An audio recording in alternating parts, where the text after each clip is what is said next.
The journey is conversations with ordinary people about stories of transformation and how we may have had setbacks in our life and how we persevered through those, how we've learned from those obstacles, and how they've maybe helped us on our path today.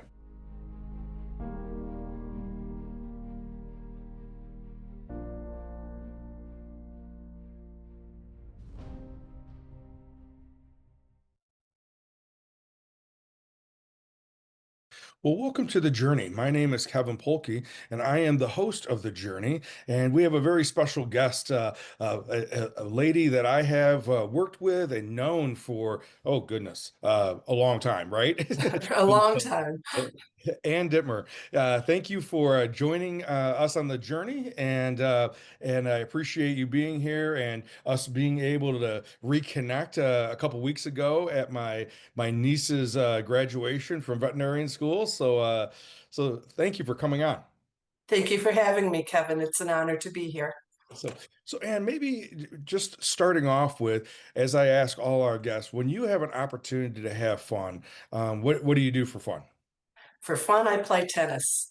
I play tennis at least 3 times a week. I have a great tennis family, and I'm been accused of being a little bit competitive. So that makes me happy, and that's fun, and it gets my endorphins moving. And now I know that there's been this huge especially in the Rockford area over the last couple of years, pickleball has become this huge thing, and now they have all these indoor places to play pickleball. Where when I was growing up, I remember there was a lot of indoor places to for tennis. Is there still places to play tennis indoor? Only one in Rockford, and that's at Boylan House School. Okay, okay. And is that where Yeah. you play in the winter? I play year round there. I don't typically play outside.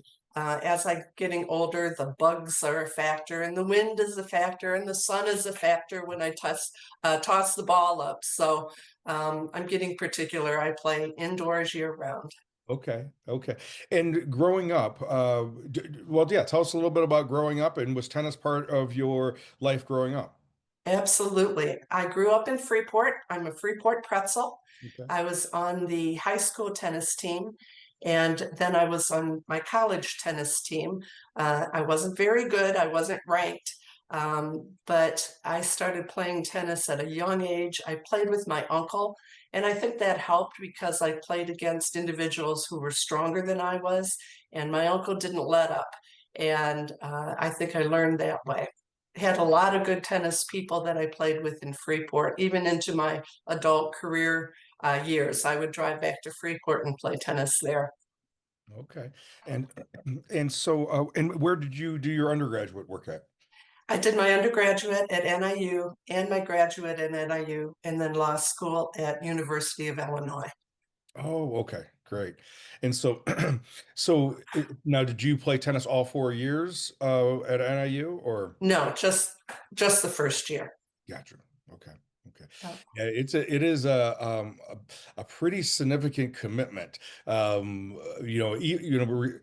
at the D1 level, but I think at any D1, D2, three, and AIA, it's a pretty significant commitment to play a collegiate sport. But when you love something and when you enjoy it, it doesn't seem like a burden. It doesn't seem like a job. It is something I look forward to. Sure, no, absolutely, absolutely. So, Yeah. I know, as an attorney, that was a big part of or that was your career and your primary focus. So, what maybe for the audience, maybe just tell us a little bit about your career as an attorney and what type of law did you practice? Yeah. Well, I started out in federal court. I was a staff attorney to Judge Oskowski and to Magistrate Judge Mahoney. I then went into private practice at McGreevy Johnson and Williams at the time, became McGreevy Williams, and then I started my own firm, Dittmer and Associates. I practiced mainly family law. I was a guardian ad litem appointed by the court for many, many years, and I very much enjoyed that. And I think that's where our connection came in, Kevin. Mhm. And I did adoptions, divorces, and guardian ad litem work. I very much enjoyed it. I liked working with people. My husband is also an attorney. He's a documents person. I'm a people person. So I enjoyed helping people through really the worst time in their life. And working in conjunction with you and other professionals, we hope to make that path a little easier for them. Yeah. And I know it is, and I appreciate, the work that you did as, not only as an attorney, a family practice attorney, but then also as a guardian ad litem. It's a very difficult time period. But maybe if you could explain for our audience that may not be familiar, what does a guardian ad litem do? The guardian ad litem does not work for either the mom or the dad. The guardian ad litem is appointed by the court to do an outside investigation outside of court. I met with the child or the children. I'd meet with both parents. I'd interview collaterals like aunts and grandparents and dig into their lives. Who was the primary parent in the situation? Who knows the children's doctors? Who knows the children's school teachers? And ultimately, I would make a recommendation to the court as to what I believed was in the child's best interest in terms of custody, joint custody or sole custody to one parent. Yeah. Well, and I know that that work is uh, so valuable. I mean, some of the cases that I've been involved with over the last 35 years have been unfortunately not pretty cases. And as you said, individuals when they're coming to us because their relationship or marriage has not worked out the way they wanted it to, and that sometimes unfortunately the children are in the middle of that, and now we're trying to decipher the impact of sometimes the kids being in the middle, and people not always telling the truth, and there's agendas going on, and all those types of things. So yeah, it's not an easy time or situation. And I think to your point, and is that was kind of the default that for me, if I was assigned, if my client was one of the children or the children as a whole, that was my role. That I was their counsel. I wasn't the mom's counsel. I wasn't the dad's counsel. I was the child's counsel, and that was what I was uh, try to help them navigate through that difficult time period. Exactly. Keep the child out of court and make it as easy as possible on the child. It's not going to be easy with his or her parents splitting up, but in the long run, it's best to keep the child out of it as best as we can. Yeah, no, I agree. Well, and again, thank you for all the referrals in the past, and all the support and encouragement during that time period, and your hard work. And then now when we talked the other day, you've really, a post working into your retirement. One of the things besides tennis, and I know that we had to bump your golf schedule today as well. No golf, no golf. And and then but you're working with the Rockford Rescue Mission, and Yes, so tell that's us, my passion now. yeah, so tell us a little bit about what is the Rockford Rescue Mission, how long have you been involved, and what are some of the services they offer? Well, I guess the first thing I would say is to ask your audience, what do they think of when they think of a rescue mission? Mhm. Typically, the answer comes back a place where you get a meal and maybe a church service or a prayer, and then you're sent on your way. Some even think, well, temporary shelter. If you don't have a place to sleep tonight, then you can go to the Rockford Rescue Mission. And yes, we do that. We are a basic mission where the community comes in for a meal. We do have shelter, and but we're so much more than that. I've been involved with the rescue mission on the board since 2008, and I've been chair of the board since 2018. Um, so our mission statement, I guess, is a good place to start. The Rockford Rescue Mission shares hope and help in Jesus' name. We're a Christian organization to move people from homelessness and despair toward personal and spiritual wholeness There's a lot in there to unpack, but we offer a hand up rather than a hand out. We're there to move people. We don't want people to remain stuck in their organization. So at the very basic level, we offer meals to the community. Last year, we served 393 meals to individuals average per day. So if you can imagine, our chef comes in the morning, opens our walk-in refrigerator and thinks, now, how am I going to serve 400 meals today? What's in that refrigerator that I can use? And thanks to the generosity of the community and many businesses, we have 590,000 pounds of food dedicated a year. So that's a lot of food. But that food is also used for our guests. Our guests are in crisis, and our residents. Many people don't know that we're a long-term recovery program. So what does that mean? Crisis, we have men's crisis and we have women's crisis. In the women's crisis, we also serve children.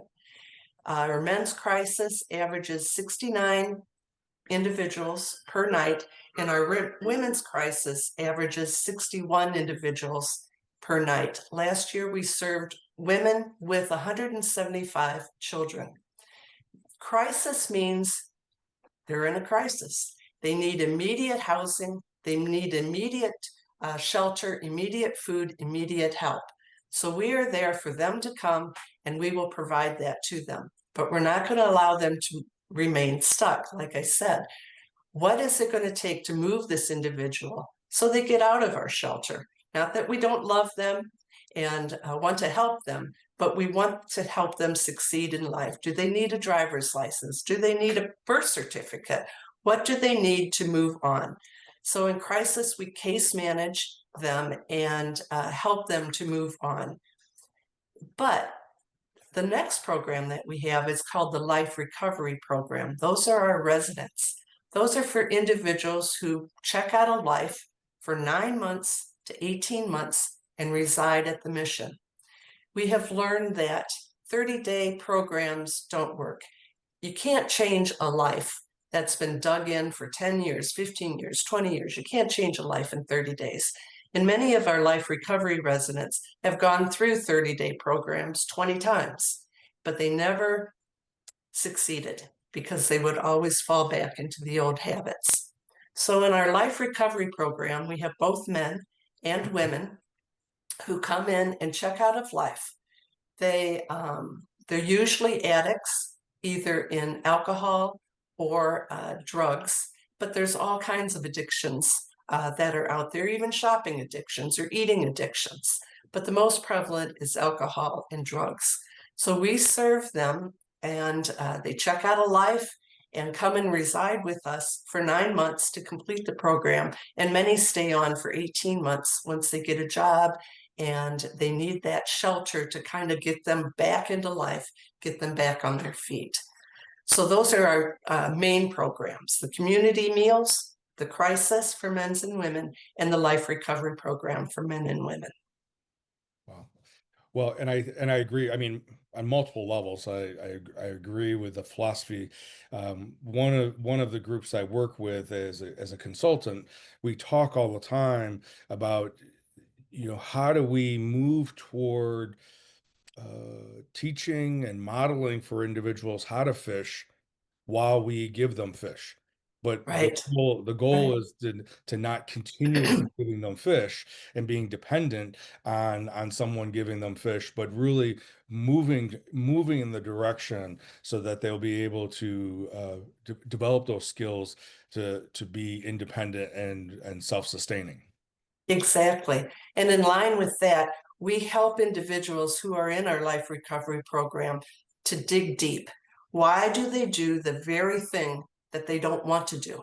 Mhm. Why do they keep doing it? So we have what's called a Genesis program that digs down deep. It's much like the Alcoholics Anonymous program, but we use God as our spiritual guider, and He's the one who changes hearts of people. And so they go through this Genesis program. It's very, very difficult because it digs up a lot of stuff that they have suppressed for years and tried to cover up with drugs or alcohol. Once they complete that program, then they're in a different stage, stage 4 of the program. And ultimately, we have a graduation service. When people complete the program, they have a cap and gown, which is important because many haven't completed high school, and they get to walk down to pomp and circumstance, and we have a wonderful celebration that's not very somber. There's a lot of hooting and hollering. So we have the joy to see people succeed, get a job, give back then to the community. Well, I and in speaking to, the commitment of being able to provide a 9-month program, and because I mean, I have been good fortune to work with a work being an addiction counselor for the majority of my career, 30 plus years, and you're right.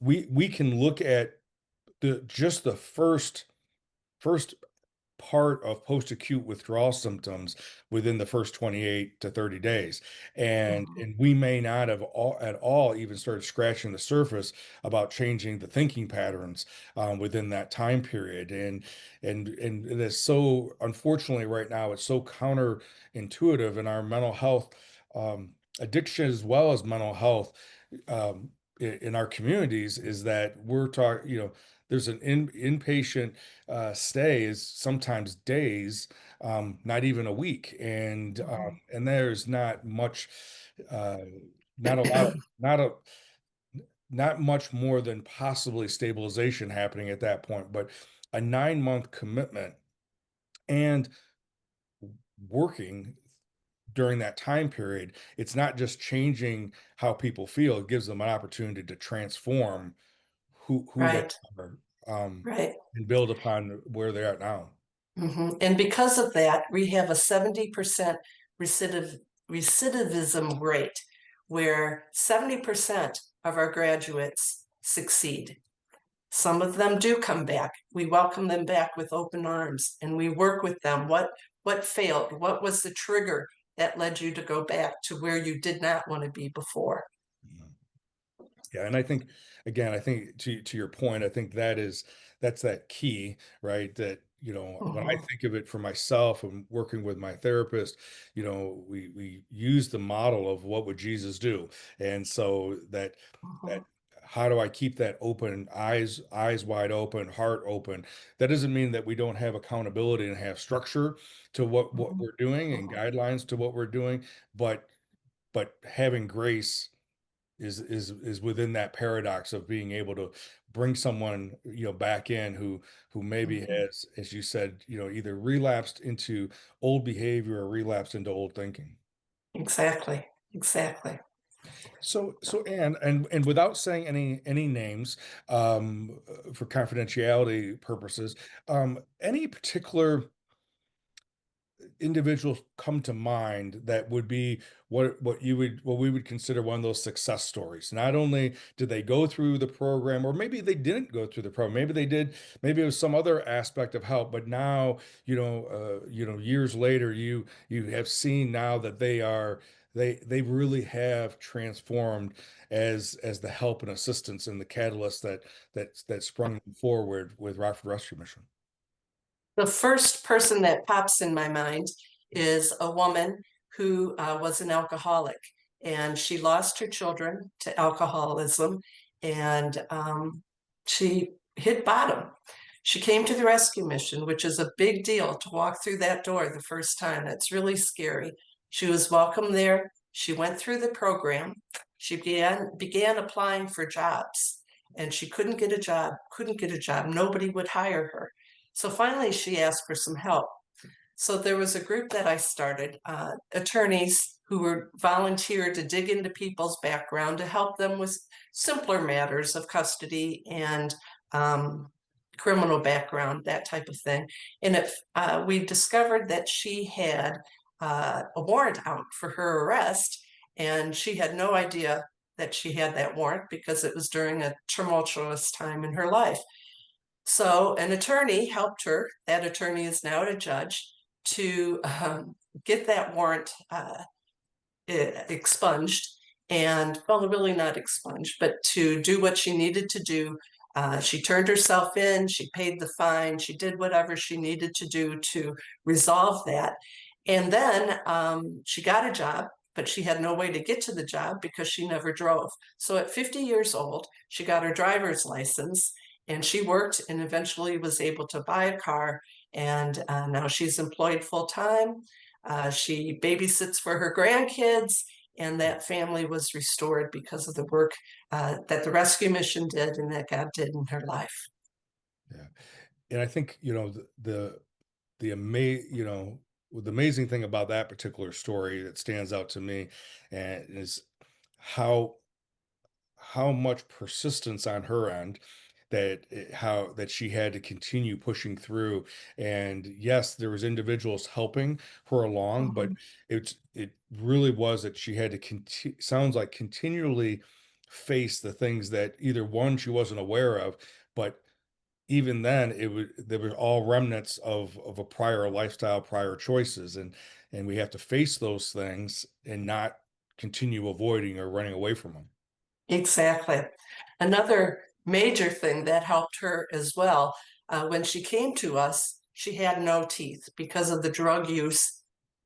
She had lost all of her teeth. So the mission also has a Hope Clinic, and we have volunteer dentists, volunteer medical doctors, and volunteer chiropractors come in and help our guests and even members of the community. One person said, I'm going to buy that woman a new set of teeth. She has the biggest smile now, and certainly that helped get the job through the interviewing process. Oh yeah, I mean, and it sounds like, and maybe just touch base on that a little bit, because for this particular woman, it sounded like there was a v- a multitude of individuals on different aspects who volunteer. I think if I caught everyone that you were talking about, some attorneys that volunteered to be able to be part of it. In this case, help this woman out regarding the warrant that she wasn't aware of, and addressing those types of things and navigating through the court system. And then there was some dental dentists that were volunteering to help out. Yeah, what are some ways that either professionals or just lay people in the community can help out? Obviously monetarily, and we'll get to that in a moment. But yeah, what are some other options as far as volunteering? We have a volunteer supervisor, and in his database, we have over 1,000 volunteers. We have Hope Clinic, we have the OSF nurses, nursing students coming through on rotation. They'll start again in the fall, and they have their community work that they do at the mission. We have doctors, we have dentists, like I said, we have chiropractors, we have individuals who work in food service, even down to a 2-year-old who passes out candy canes at Christmas time. We have churches that have volunteers. There's so many opportunities at the mission.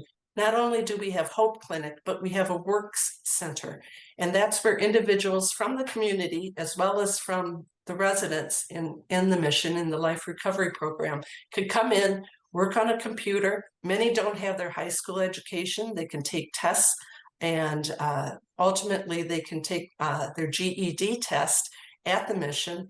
The next closest one, I believe, is in Elgin or Schaumburg, GED testing center, but that's open to the community too, where they can have something local where they can come in and take their GED test. We have proctors of exams. We have classes in interviewing techniques. We have a closet that an individual can go into and pick out interviewing clothes so that they look the part too. We have classes in budgeting. We have classes in financing. All of those are operated by volunteers from banks, from teachers, different ways of life. We also have the thrift store, which is located on 20th Street, the old Bob's Hardware store, which is amazing. We have individuals there who are volunteering to help unload cars and to sort merchandise. If your audience hasn't been to the thrift store, they're missing out on something. You can drive in the back and in the covered area, have your car unloaded of the things that you don't want, and then go in the front door and shop. And there's a man cave, there's a new shoe department, there is a new accessories department. It's a beautiful, beautiful store.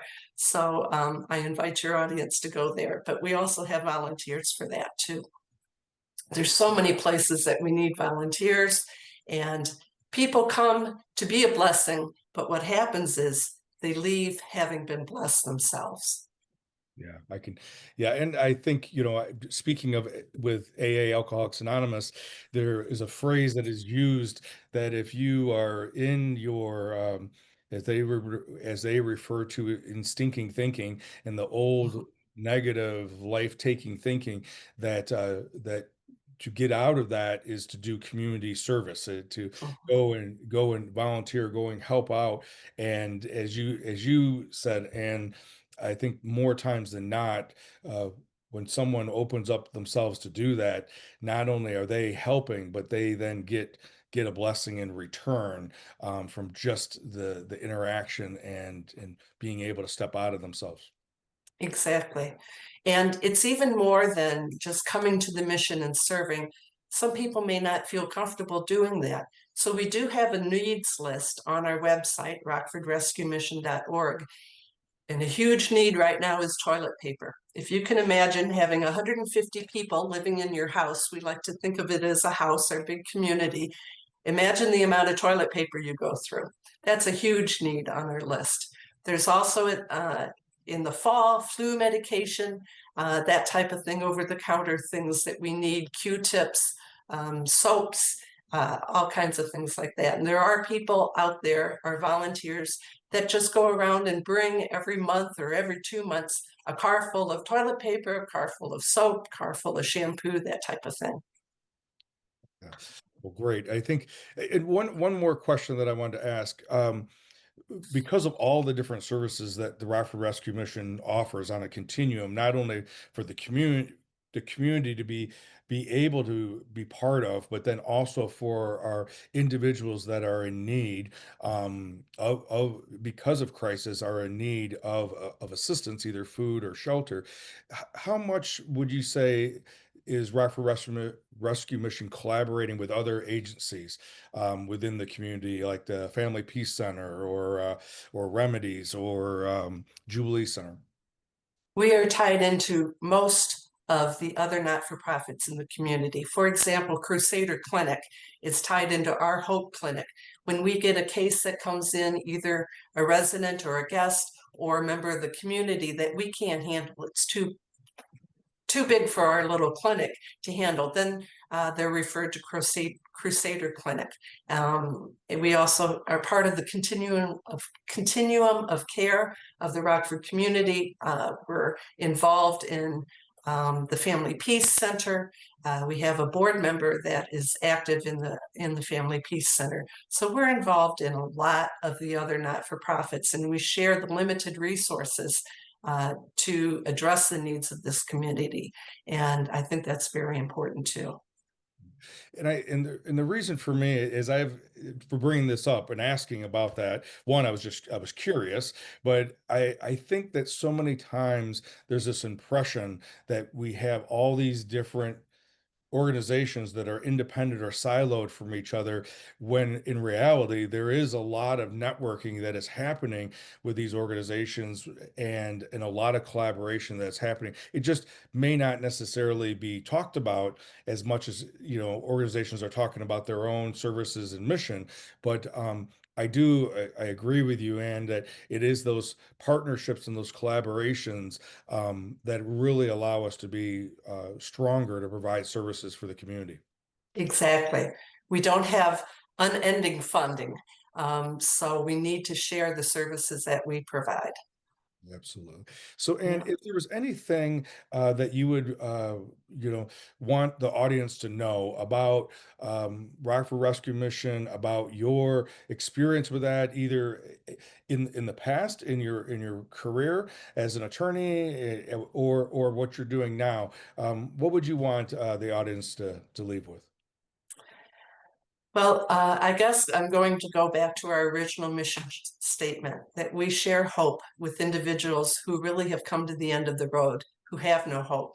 They live in their car or they've been couch surfing, but there's nowhere else to go. We're the only shelter in the Rockford community where they can stay the night and where we can provide the hope for them. So we provide hope and we give them help, how to move them along. But again, we do this all in Jesus's name because without the Lord, um, nothing can really, really change, is our belief. Do you have to be a Christian to come into the rescue mission? Absolutely not. But we hope that you do find the Lord when you come into the mission.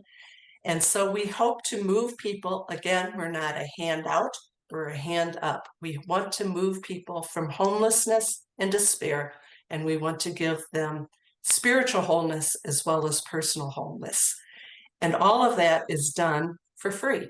We take no insurance. It doesn't cost our guests or residents a penny. We do have a budget. I'm glad you're sitting down of $9.1 million per year is our budget, but we accept no government funds because unfortunately with government funding comes ties. Strings are attached to that. So through the generosity of individuals, churches, businesses, we can operate the Rockford Rescue Mission to move people along and so they become whole people, members of society. Well, and that is amazing. And no judgment for organizations that are tied to grant funding. I agree with you. That has been part of my commitment up to this point, to Mhm. be able to, if we're going to be raising funding and support. For like Shatter Our Silence, we're doing that through donations and through people who are committed to the mission of it. But I'd rather keep the autonomy that we have to be able um, to serve similar to Rockford Rescue Mission. So, well, Yeah. and thank you for your work. Thank you for being an active part of I the have to include one more thing. community. I invite your audience, if they want to see more about what the mission is about, the fourth Wednesday of every month, the CEO, Sherry Pitney, does a tour of the mission. Come on down, see what we're about. It's from 11 o'clock a.m. to 1 p.m. You do need to make a reservation, so call the mission for a reservation, but you will see everything that the mission does. And every person who walks out of there says, I had no idea. So the fourth Wednesday of every month, call the mission. It includes lunch. We don't take an offering. So come in and see what we're all about. Perfect. And well, again, thank you for your passion and your commitment to not only the Rockford Rescue Mission, but the greater Rockford community, and not only in your career, but who you are as a person is so important. So thank you. Thank you, Kevin. If for some reason that you would like to get involved with the Rockford Rescue Mission, or you would like to learn more about it, I know Ann mentioned RockfordRescueMission.org is their website. There's information about if you want to take a tour, if you want to donate, you want to volunteer, or just learn more about it. I think we don't know when someone may need that hope as well as help. And so, as we become more aware and more educated, we can be able to be that resource for others. As always, thank you for being here, and I look forward to being with you next week.